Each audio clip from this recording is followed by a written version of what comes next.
Salve sétimo ano, boa tarde, bom dia ou boa noite. Não sei bem o horário que você vai fazer essa atividade, mas então já quero lhe saudar e dizer a você que seja bem-vindo à aula de Geografia, do dia 3 de maio de 2021, onde iniciamos o segundo bimestre do ano de 2021. Nossa aula hoje é sobre a conquista e o processo de ocupação da região Nordeste. É importante observarmos que os primeiros moradores do Brasil foram os indígenas. Quando os portugueses aqui chegaram, encontraram uma população indígena de aproximadamente 5 milhões de habitantes. Era um número exorbitante, um número grande, espalhado por todo o Brasil. O Nordeste, assim como o restante do Brasil, foi ocupado desde o período pré-histórico pelos paleoíndios, habitantes ancestrais dos índios que estavam nessa região, século antes da colonização europeia. Então, vocês estão vendo aí na imagem, família de índios botocudos atravessando o rio. Observe que as mulheres estão carregando os seus filhos e os homens estão carregando a caça. Por quê? Porque a função masculina era a função de caçador, era a função de protetor da família. Já as mulheres era a função da educação. Na época do descobrimento, alguns historiadores acreditam, e acreditavam evidentemente, que existiam cerca de 5 milhões de indígenas no território que foi posteriormente chamado de Brasil. Observe na imagem que vocês estão vendo os índios Apiacá dos rios Arinos do Mato Grosso. Essa é uma imagem interessante porque vocês vão observar no indígena as pinturas dele, né?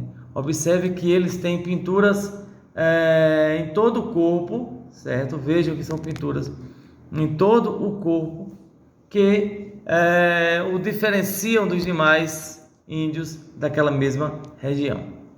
Seguindo aqui com nossa aula, no início da colonização, algumas nações indígenas eram as chamadas tribos, as tribos indígenas.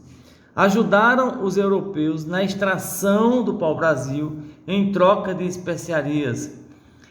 Que especiarias eram essas? Vamos lá. Os índios nunca tinham se visto de forma como eram em si nascidos. E quando os portugueses aqui chegaram, trouxeram consigo alguns tipos de especiarias, como por exemplo, espelhos, pentes, perfumes, coisas utilizadas no dia a dia. E isso chamou a atenção dos primeiros moradores do Brasil. Por quê? Porque eram souvenirs, eram um tipo de especiarias que eles nunca tinham visto. E aquilo ali chamava bastante atenção. Observe no mapa. Observe nas imagens que nós temos dois tipos de mapa. Aqui do lado nós temos o mapa, o chamado primeiro mapa do Brasil, né? Observe que aqui nós temos imagens de índios cortando para o Brasil e eles estão colocando justamente aqui nesse espaço aqui que nós vamos chamar de feitorias, era onde se colocava a mercadoria cortada. E aqui nós temos animais, aqui nós temos árvores e na imagem ao lado nós temos aquilo que ficou conhecido como desembarque de Pedro Álvares Cabral em Porto Seguro no ano de 1500. Nós temos aqui as embarcações ao fundo, nós temos aqui a chegada de Pedro Álvares Cabral e os índios que estão na beira-mar aguardando. Observe que esse índio aqui está numa posição de ataque, porque esse outro aqui também. Porque, queiramos ou não, esses índios que ali estão, eles estão abismados com aqueles portugueses que aqui estavam chegando. No entanto, o que prevaleceu no período foi a exploração e a eliminação dos índios, devido às constantes batalhas contra os senhores de engenho e exploradores. Os portugueses chegavam ao Brasil querendo mostrar serviço, querendo retirar daqui riquezas, e os índios que não queriam ser escravizados acabaram tornando-se uma pedra no caminho dos portugueses. Aí no dia 1º de maio do ano de 1500, para efetivar o domínio português das terras do Brasil, foi feita o quê? Foi feita a primeira missa do Brasil, foi rezada a primeira missa do Brasil. A região Nordeste foi o palco privilegiado do descobrimento. Os primeiros portugueses chegaram aqui por volta de 1500, sob o comando de Pedro Álvares Cabral, na atual cidade de Porto Seguro, na Bahia. Então aqui nós temos, a primeira missa do Brasil. Do lado nós temos portugueses em pé, nós temos os padres católicos que vieram, né, principalmente os franciscanos, está vendo aqui pela carequinha, né? E nós temos os índios atordoados, observando aquela cena, porque a forma como eles endeusavam, como eles rezavam para seus deuses, não era bem assim. Foi no litoral nordestino que se deu início à primeira atividade econômica, que foi a extração do pau-brasil. Então, se eu perguntar para você lá na atividade, qual foi a primeira atividade econômica do Brasil, do Brasil, você vai escrever para mim: extração do pau-brasil. Países como a França, que não concordavam com o Tratado de Tordesilhas. O Tratado de Tordesilhas, para quem não lembra, é um tratado que aconteceu entre Espanha e Portugal, em que foi assinado esse tratado para dar poderes às terras que estavam a 300 milhas como sendo espanholas e a 200 milhas como sendo portuguesas. Ou seja, eu volto aqui no mapa, nós temos aqui desse lado, aqui é a Europa, a 200 milhas aqui é as terras portuguesas. Com essa linha, vamos imaginar que de Portugal para cá daria 300 milhas. Aqui começa as terras espanholas. Então essa é a parte que cabe a Portugal. Como aconteceu a administração da colônia, né, e a ocupação europeia? A cidade escolhida foi a cidade de Salvador. Ela foi sede do primeiro governo geral, pois estava estrategicamente localizada em um ponto médio do litoral, ou seja, ela estava mais perto da costa para a saída para a Europa. O governo geral foi uma tentativa de centralização do poder para auxiliar as capitanias que estavam passando por momentos de crise. Então nós temos aqui a planta da cidade de Salvador no ano de 1605. Veja que Salvador, ela é cercada por muro. Observe que Salvador, como ela é vista hoje, quando você vai lá no Pelourinho, quando você viaja ao Pelourinho, quando você vê uma foto do carnaval, quando você vê uma partida de futebol que passa o Pelourinho, você não consegue visualizar mais isso aqui, porque essa parte aqui é onde hoje é o Salvador Antigo, o Pelourinho, né? É como se nós tivéssemos, por exemplo, aqui a Cidade Baixa, a Cidade Alta está aqui em cima. Era essa Cidade Baixa que tinha os casarios, né, como tem até hoje, e que tem também os espaços de embarcação e desembarque de materiais. Nós temos agora as grandes personagens do processo de ocupação da região Nordeste. Aqui do Pernambuco, que é o nosso tema do nosso bimestre, nós temos a figura de Duarte Coelho e nós temos a figura de Maurício de Nassau. No período colonial, Pernambuco tornou-se um grande produtor de açúcar e durante muitos anos foi responsável por mais da metade das exportações brasileiras.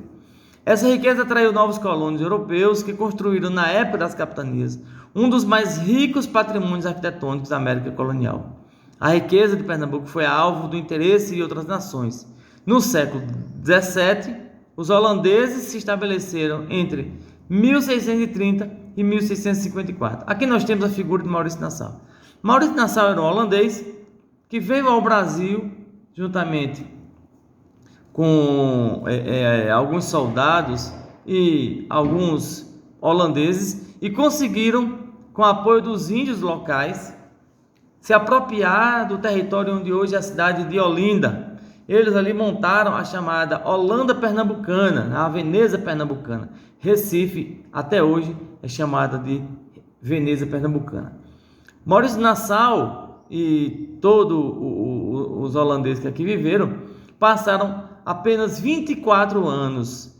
Nesse período, eles construíram pontes, construíram casarios, movimentaram a riqueza dos pequenos engenhos e fortaleceram a economia açucareira da época. Na época das capitanias hereditárias, o centro econômico do país estava situado na região Nordeste. Por que na região Nordeste? Salvador está mais ou menos aqui, ó. Certo? Salvador está mais ou menos aqui, né? Essa aqui é a região de Salvador, ó. Aqui é Pernambuco, aqui é Rio Grande do Norte, aqui é Paraíba. Salvador está mais ou menos aqui, um local estratégico. Então veja que nessa parte todinha aqui nós temos as 14 capitanias hereditárias, e são essas 14 capitanias hereditárias que farão com que que farão com que o Brasil seja uma colônia portuguesa de exploração. Evidentemente que nem todas elas prosperaram, apenas duas, São Vicente e Pernambuco. Pernambuco era comandada por uma figura chamada Duarte Coelho. Duarte Coelho trouxe as primeiras mudas de cana-de-açúcar. E foi a partir dessa cana-de-açúcar que se começou a produzir cana no Nordeste. E depois aqui, ó, se passou a produzir cana também na vila de São Vicente, na capitania de São Vicente, com José Martins de Souza, que também vai prosperar. Então nós temos aqui a atividade açucareira da época, nós temos a principal atividade agrícola do Nordeste, que era justamente a cana-de-açúcar. Nós temos aqui um exemplo, a Casa Grande. Nós temos aqui, ó, provavelmente escravos trazendo cana da fazenda. Nós temos aqui o local onde se colocava a cana, e aqui nós temos o engenho. Agora notem vocês que esse engenho ele é movido a tração de água, ou seja, ele já é um engenho hidráulico. Então ele já é um engenho novo, um engenho moderno. Esse mapa aqui ele é parte de um acervo e retrata o ano de 1643 em Itamaracá. Ou seja, já é um espaço avançado de fazer as moagens, porque a moagem até então era feita com animais.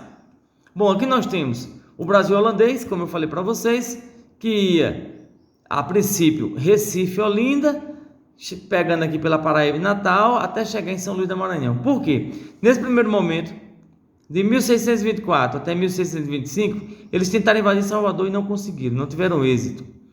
Fugiram para Pernambuco e conseguiram, 1630 até 1654. Em 54, eles são expulsos e eles fogem e conseguem invadir São Luís, capital do Maranhão. Aqui, eles montam um domínio holandês novamente.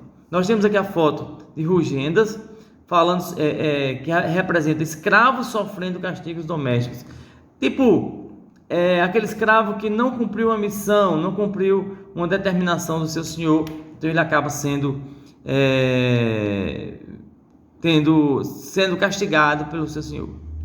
No início da história do Brasil, observando a ocupação do território se iniciou pelo litoral, devido tanto ao transporte predominante marítimo e à dificuldade de transporte terrestre, quanto pelo fato das primeiras atividades econômicas se situarem na região geográfica e terem o exterior como principal mercado consumidor. Então, como eu falei para vocês, esse tipo de moinho aqui já é um moinho hidráulico, movido a água. Os primeiros moinhos, eles são assim, ó, bois rodando, tá vendo aqui, ó, os bois rodando, e algumas figuras, a maioria eram escravos, passando a cana aqui no grande moinho para virar aquela cauda, daquela cauda se fazer o extrato, que seria então o açúcar.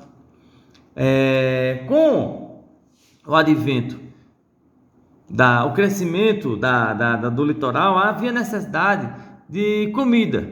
Então, como é que eu ia produzir gado? Como é que eu ia criar gado? Se na região Nordeste, na parte litorânea, eu já estava plantando cana-de-açúcar. Então, começa a ocupação do interior do Nordeste. Que ocupação é essa, professor? Simplesmente começa a se levar o gado para essa região aqui, ó. Tá vendo? Aqui é a parte litorânea e começa a se levar o gado para essa região mais adentro, ou seja, para o sertão de dentro, para dentro daquilo que era o Brasil. O Brasil tinha essa parte aqui que era o domínio português, até aqui, ó. Aqui é o Tratado de Tordesilhas e aqui começa o domínio espanhol, como eu falei para vocês. Então, essa parte aqui estava sendo ocupada e essa parte de dentro não estava sendo ocupada. Então, começa esse processo de interiorização. Então, outra atividade importante foi a pecuária, que aí sim a pecuária chega no interior e ofereceu uma nova dinâmica à economia colonial, uma vez que passou a competir com a produção da cana-de-açúcar. Com a proibição da criação de gado no litoral, porque essa parte aqui era a parte toda de produção de cana-de-açúcar, então o gado passou a ocupar essa outra parte toda aqui, ó. A pecuária se tornou um fator essencial do povoamento de novas terras, iniciando a ocupação no interior do Nordeste. Um dos fatores mais importantes para que nós tenhamos êxito nesse processo de interiorização é a região que você faz parte hoje, a região do Vale do São Francisco. Note que aqui nós temos o Rio São Francisco, que nasce aqui na Serra da Canastra, desce aqui pelo estado de Minas Gerais, entra no estado da Bahia. Nós temos aqui o Bom Jesus de Lapa, Xique-Xique, Sobradinho, Petrolina do Juazeiro está aqui. Aí tem Itaparica, Xingó, Paulo Afonso e aí deságua aqui na cidade de Penedo, nas Alagoas. Então, o principal rio para essa interiorização da pecuária é justamente o Rio São Francisco. É tanto que ele é conhecido, ele é chamado de Opara pelos índios e é chamado também de Rio dos Currais, né? Porque favoreceu o desenvolvimento da pecuária durante os séculos XVI e XVII e, consequentemente, permitiu a ocupação da região agreste do sertão. Então, juntamente com essa questão que nós vamos chamar aqui da ocupação do Nordeste, nós temos também a chegada dos primeiros escravos oriundos da África. A participação dos negros escravizados no processo de ocupação é algo que vai começar no período colonial e vai seguir até o ano de 1888, aproximadamente 353 anos de escravidão no Brasil. Note que aqui nas duas imagens nós temos dois mercados de escravos. Esse aqui fica no Rio de Janeiro, é o mercado de escravos da Rua do Valongo, no Rio de Janeiro. E esse outro aqui, na rua também do Valongo, no Rio de Janeiro. Observe que há uma diferença muito forte entre um e outro, mas os escravizados eram trazidos para esses mercados, eles eram lavados, eles tinham passado cal, passado algum produto para matar algum tipo de infecção que eles tivessem. Depois eles eram lavados e trazidos à presença de mercadores. Quem eram os mercadores? Aqueles senhores, donos de grandes terras, que vinham comprar esse mão de obra aqui ao senhor de escravos, a esse homem aqui, que era quem negociava a venda de cada um. O escravo, ele tinha um preço a partir da sua postura, a partir do seu tamanho. Quanto mais alto, mais forte era, portanto, mais caro ele era. Quanto mais baixo e mais velho, mais idoso, era mais barato. As mulheres também tinham um valor, claro que era um valor menor, mas e as crianças tinham outro valor também. Por quê? Porque cada um desses escravos serviria para uma função. Essa era a ideia dos mercados de escravos do Rio de Janeiro, de Salvador e de Recife. Pretendendo a sustentação ao modelo de colonização, Portugal buscou explorar mão de obra na África como uma alternativa rentável, viabilizando a exploração da terra brasileira. O tráfico negreiro potencializou o desenvolvimento de outras atividades econômicas no Brasil. A resistência quilombola, e aí nós temos, com a chegada dos escravos ao Brasil e a sua chegada às fazendas, também se criou quilombos. O que eram os quilombos?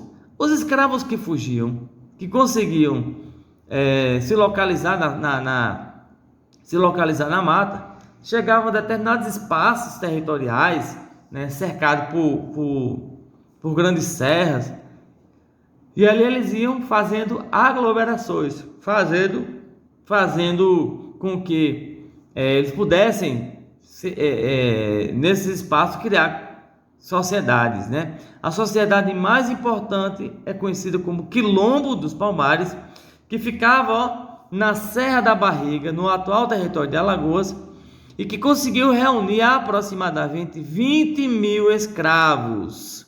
Então essa era a quantitativa de pessoas que estavam na Serra da Barriga. Nós temos aqui a figura de Zumbi dos Palmares, que foi um líder desses escravos. Até hoje é uma figura venerada no meio dos que se resistem a qualquer tipo de opressão. E nós temos aqui um quadro de Pedro América chamado Libertação dos Escravos, né, que está no acervo do Palácio dos Bandeirantes, onde é sede do governo do estado do Rio de Janeiro, de São Paulo. Depois de intensa busca, Zumbi dos Palmares foi finalmente capturado, degolado e teve sua cabeça exposta em praça pública no Recife, isso no ano de 1694. Zumbi dos Palmares é até hoje uma das figuras mais emblemáticas que a história do Brasil já teve, porque ele era de uma tribo africana e ele conseguiu trazer sua ancestralidade e fazer com que houvesse essa luta de campo no contexto da população. Ele é homenageado como um dos principais líderes negros do Brasil, né? 300 anos depois de sua morte, foi instituída pelo movimento negro como Dia Nacional da Consciência Negra, o dia 20 de novembro. Então, todo 20 de novembro é considerado e é comemorado o Dia da Consciência Negra. Por quê? No dia 20 de novembro de 1695, ele foi morto e decapitado. Zumbi dos Palmares foi morto, decapitado e teve sua cabeça exposta em praça pública no Recife. Então, a ocupação da região Nordeste, atualmente, no ano de 2011, é ocupada hoje com uma predominação, um predomínio de uma população que tem a mistura de portugueses, indígenas e africanos. Então nós somos uma população que é miscigenada, né? Aqui com certeza nós temos negros, brancos e amarelos, que são chamados de indígenas, né? Ou seja, nós somos uma população que recebeu influência africana, indígena e europeia ou portuguesa. Então, de acordo com o estudo realizado, a ocupação da população nordestina pode ser assim descrita: 60% da população tem herança europeia no seu sangue, 29% herança africana e 8,9% herança indígena. Voltando agora para mim, deixa eu ver se eu consigo ou não consigo. Então, gente, esse foi nossa aula de hoje. Espero que você tenha compreendido. Só mais um detalhe que é importante: Salvador é a cidade com o maior número de afrodescendentes do Brasil, porém o município com o maior percentual fica em Riacho Frio, no Piauí. 16,8% da Bahia, 6,6% do Maranhão, 5,9% no Piauí. São os estados nordestinos com maior porcentagem de negros. A Baía da Traição, no estado da Paraíba, abriga a maior população indígena do Nordeste. É território tradicional dos índios potiguaras. A conclusão da nossa aula de hoje, analisando os fatos históricos abordados, pode-se concluir que tanto a conquista como a ocupação do território têm a relação direta com a dinâmica das atividades econômicas do Brasil colônia, considerando a presença indígena, a ocupação europeia, o tráfico e a escravidão de escravos, de negros escravos, para compreender o processo de ocupação da região Nordeste. Deu para compreender o conteúdo? Pois bem, essa é a nossa primeira aula. Teremos outras, muitas iguais a essa, ao longo do semestre, do bimestre. Espero poder contar com vocês nas aulas presenciais também, que estão acontecendo durante a noite. Aquele ou aquela que não tiver condição de participar, nos contacte, porque nós vamos fazer também aulas virtuais via Google Forms, Google Meet. Vou deixar para vocês aqui 3, 4 ou 5 perguntinhas básicas da aula de hoje. É nossa primeira atividade e eu espero que você responda, que você estude. Nós estamos num momento difícil de distanciamento social, mas isso requer que nós façamos a nossa parte nesse contexto. Então, responda as questões, tire sua dúvida, mantenha contato comigo se você precisar, para que nós possamos fazer essa conversa de forma que você possa concluir o seu semestre e lograr êxito no semestre que vem, tá bom? Um forte abraço, até o nosso próximo encontro.